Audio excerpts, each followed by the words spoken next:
अस्सलाम वालेकुम क्लास। आज आप लोगों का टॉपिक है composition of the provincial council. कल हमने पढ़ा था composition of the central council कि हमने सेंट्रल काउंसिल को कैसे कंपोज किया था, क्या क्या कौन कौन से जो मेंबर्स थे वो सेंट्रल काउंसिल में शामिल थे। अब है composition of the provincial council के कौन कौन से मेंबर्स हैं जो प्रोविंशियल काउंसिल में शामिल होते हैं। सबसे पहला होता है, कहता है a provincial council shall subject to the provision of the subsection 2 consist of the following members, namely the secretary to the provincial government in the health department ex officio। पहले क्या था, जो हेल्थ डिपार्टमेंट का secretary नहीं था, पहले person जो था वो इसका जो डायरेक्टर जनरल था हेल्थ का, वो सेंट्रल काउंसिल का हेड ऑफ द हेड था, ठीक है, प्रेसिडेंट था। और जो प्रोविंशियल काउंसिल है उसके अंदर the secretary of the provincial government in the health department के अंदर, ओवरऑल पाकिस्तान के अंदर जितना हेल्थ डिपार्टमेंट है उसके अंदर जो पंजाब का जो सेक्शन है उसकी प्रोविंशियल काउंसिल के अंदर उस सेक्शन का जो सेक्रेटरी है,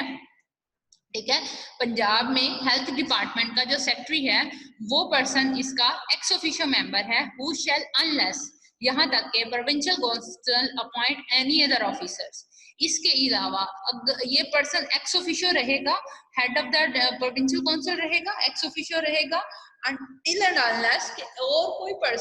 कोई पर्सन जो फार्मासिस्ट होगा वो अपॉइंट हो जाएगा as a officer of the officer to be the president and also be the president of the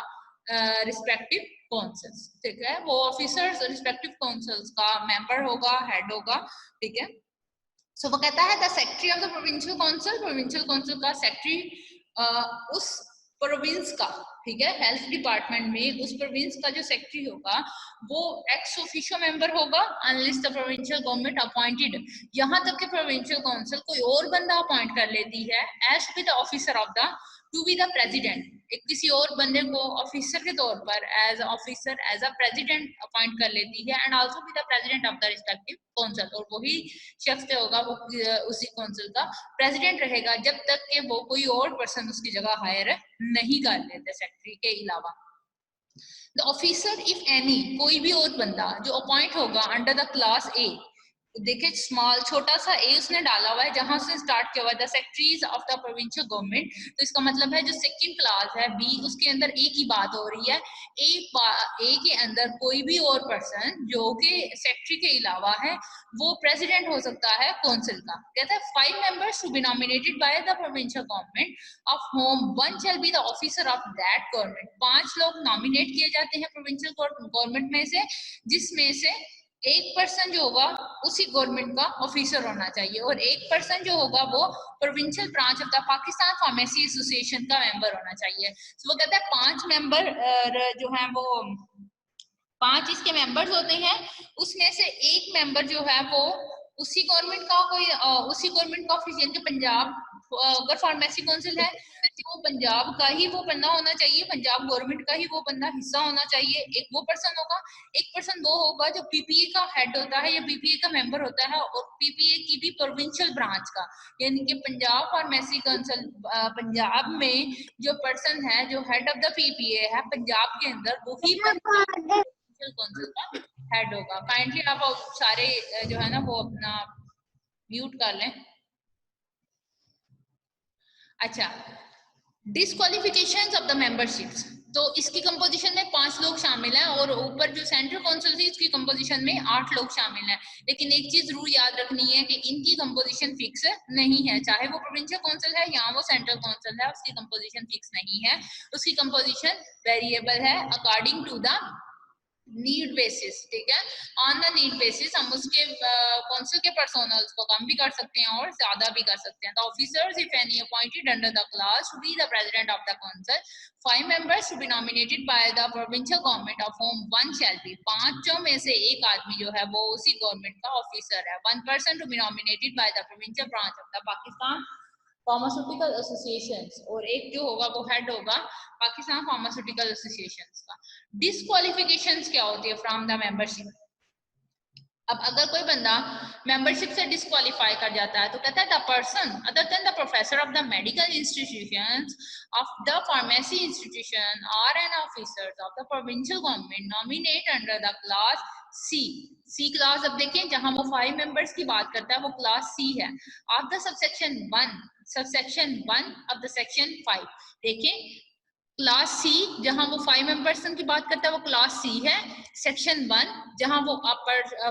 provincial council की बात करता है वो क्लास 1 सेक्शन 1 है। ऑफ द सेक्शन 5 जहां वो composition of the provincial council शुरू करता है वहां पर शुरू में 5 लिखा हुआ है, तो it's mean it is about the class C. 5 लोगों की बात हो रही है और वो भी किसकी, प्रोविंशियल काउंसिल के 5 लोगों की बात हो रही है, और वो कहाँ पे आता है, तो composition of the provincial council के अंडर आता है। तो it is a class C of the section 1 subsection 1 of the section 5। shall not be eligible for the nominated as a member of the councils। वो कभी भी इस काबिल नहीं होता कि उसे मेंबर का काउंसिल का मेंबर बनाया जाए unless he is the pharmacist registered in the register A। यहाँ तक कि वो बंदा एक फार्मासिस्ट है और वो रजिस्टर है इन the register A, provided that for the purpose of the constitutions of the 5 councils, the first councils after the commencement of the Pharmacy Act 1973, the person who is qualified to be the registered as a pharmacist under this act shall be eligible for such nominations। कहता है कि provided that for the purpose of the constitutions बनाने के लिए पहला first council after the commencement of the pharmacy act 1973, pharmacy act 1973 के commencement होने के बाद, अमेंडमेंट होने के बाद, इंप्लीमेंट होने के बाद जो पर्सन इसका मेंबर अपॉइंट किया जाएगा वो क्वालिफाइड होगा as a pharmacist under this act shall be the eligible for such nomination. वो इस नॉमिनेशन के काबिल होना चाहिए। उसकी काबिलियत क्या होनी चाहिए, उसकी काबिलियत ये होनी चाहिए कि वो बंदा फार्मासिस्ट होना चाहिए in the registered in the register A. Publication of the name, अब जो नाम जिन लोगों को, अब ये 7 है, ठीक है,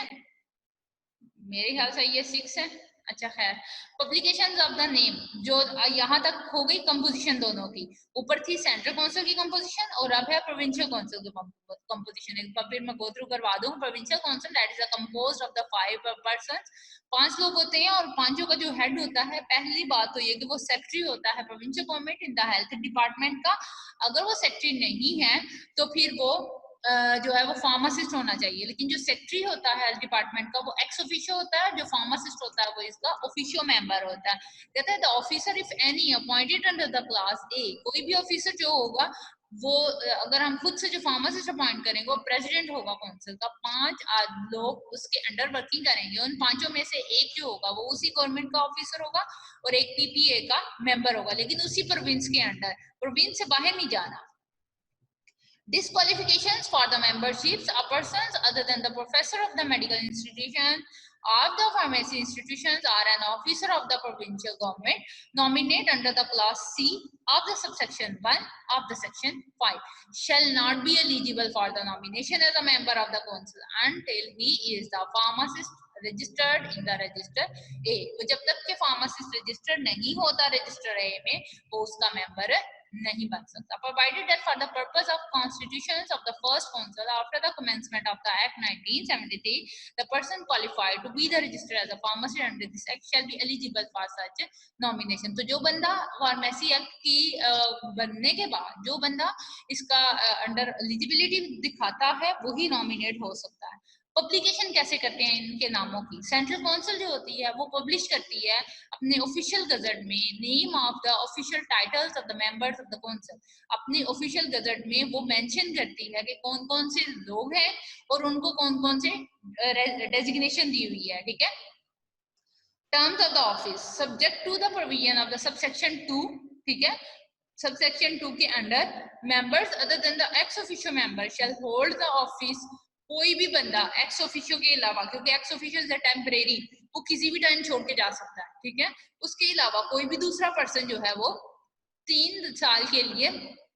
ऑफिस को होल्ड करेगा। जो फार्मासिस्ट हमने अपॉइंट किया हुआ है as a president of the council या other members of the council, ठीक है, on which assume officer should be eligible for the renominations. वो कहते हैं 3 साल तक वो रहेगा अपनी पोस्ट पर, 3 साल बाद वो दोबारा से नॉमिनेट किया जाएगा। हो सकता है वही शख्स दोबारा नॉमिनेट हो जाए, लेकिन वो री नॉमिनेशन में, जस्ट लाइक वोटिंग सिस्टम, ठीक है, कि वो वोटिंग में दोबारा से वो बंदा आ सकता है, ठीक है, चांसेस हैं, आ सकता है, लेकिन पहले एक दफा उसको उतरना जरूर पड़ेगा, ठीक है। 3 इयर्स बाद उसे अपना टाइम पीरियड कंप्लीट करके, एक टाइम पीरियड, ठीक है, अपनी डेजिग्नेशन छोड़नी पड़ेगी। उसके बाद वो दोबारा से जो है वो शामिल होता है, अपने डॉक्यूमेंट दोबारा से रीसबमिशन करवाता है, और अगर उसका नाम दोबारा से आ जाता है, उसकी दोबारा से फेवर हो जाती है, तो वो अगेन उसी डेजिग्नेशन में अपॉइंट हो जाएगा।